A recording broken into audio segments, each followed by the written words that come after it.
A young journalist named Daniel travels to a remote village called Larkspur Hollow after hearing strange rumors. The villagers avoid outsiders and rarely speak to strangers. Daniel notices something odd immediately. No one is outside after sunset. Many houses have iron symbols on their doors. A large cemetery sits at the center of the village, surrounded by tall wooden fences. At the inn, the old innkeeper warns him, "You should leave before the moon rises tomorrow." Daniel assumes it's just a local superstition. Daniel explores the village and interviews locals. Most refuse to talk, but an elderly woman named Martha finally tells him something disturbing. She whispers, "Every full moon, they come back." Daniel laughs, thinking she means ghosts. But Martha shakes her head. Not ghosts. Bodies. She explains that every full moon, the dead rise from their graves and walk back into the village. They don't attack. They don't speak. They just return to the homes they once lived in. Martha reveals the village's dark past.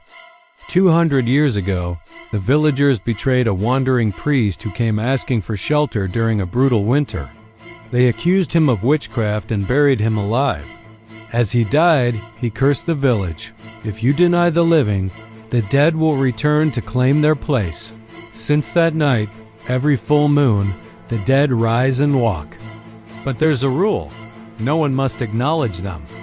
No talking, no eye contact, no interaction. If someone does, the dead won't return to the grave. Daniel decides to stay for the full moon to document the event. At midnight, the entire village locks their doors and windows.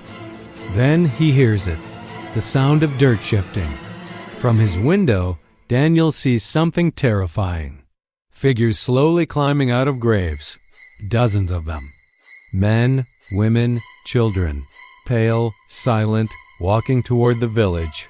Their eyes glow faintly in the moonlight. Daniel records everything on his camera. The dead walk through the streets silently. They knock on doors. Slowly, gently. Daniel watches one corpse stop outside the inn.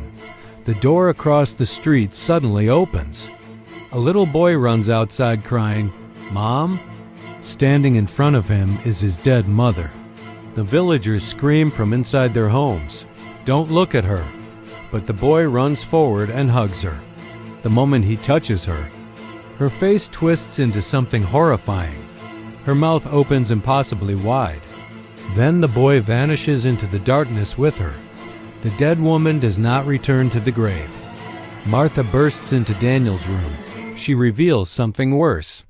Each time someone acknowledges the dead, they stay in the world permanently.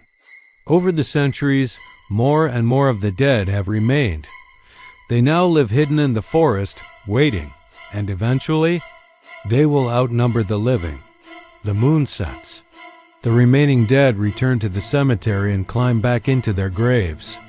The village slowly comes back to life. Daniel packs his bags and prepares to leave. Before he leaves, Martha says something strange. "You shouldn't have looked at them." Confused, Daniel asks what she means. Martha points behind him. Daniel turns, standing in the doorway is a man covered in dirt. Daniel recognizes him instantly. It's the priest who was buried alive 200 years ago. And he's smiling. The priest whispers, "You saw us? You filmed us? You told the world." The priest steps closer. Behind him, hundreds of figures emerge from the forest. All the dead who never return to their graves. The priest smiles wider. Now everyone will look. The final sound is thousands of footsteps walking toward the village. The curse has spread.